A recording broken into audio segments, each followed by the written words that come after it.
Կկատարեն անձնական խնդրանքներ, կբաժանեն զանազան տեսակի կաշառքներ, ում կարողանան կստիպեն, ում կարողանան կներեն հանցագործությունները, կկրճատեն պատժաչափը, քրեական տարրերին կասեն հոդվածները կքչացնենք, ում պետք է պարգևավճար կտան, հավելավճար կտան, ում վրա կարողացան խղճահարություն կառաջացնեն, ում պետք է խոստումներ կտան։ Ժողովուրդ ջան, եթե 2021 թվականի ընտրությունների ժամանակ Փաշինյանը զգար այս աստիճանի վտանգ, այդ ժամանակ կբաժանվեր կնոջից։ Բայց մեկ կարևոր բան կա, որ պետք է չմոռանալ երբեք, ոչ մի պարագայում։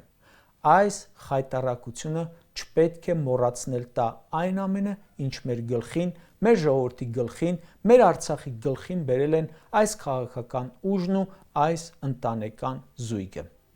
Ինչ տեղի է ունեցել։ Մեծ պատասխանատվություն է կրում պատերազմից առաջ Մեհրիբանի Շուշիում չայ հրավիրող,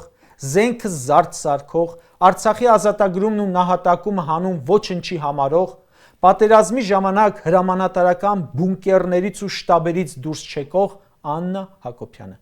Սրանք աղետներ են բերել, բայց ուզում եմ, որ դա մոռանանք։ Մարդիկ կլանված նայեն այս էժան, պարզունակ սերիալը, ընտանեկան դրաման։ Չխոսենք 5000 զոհի մասին, չխոսենք 150,000 փախստականի մասին, չխոսենք 12,000 քառակուսի կիլոմետր Արցախի մասին, որ հանձնել են, չխոսենք անկլավների անվան տակ հանձնված ու հանձնվող Հայաստանի մասին, օկուպացված 200 քառակուսի կիլոմետրի մասին, նրա մասին, թե այս ինչ ծրագիր բերեցին մեր երկրի ու ժողովրդի գլխին։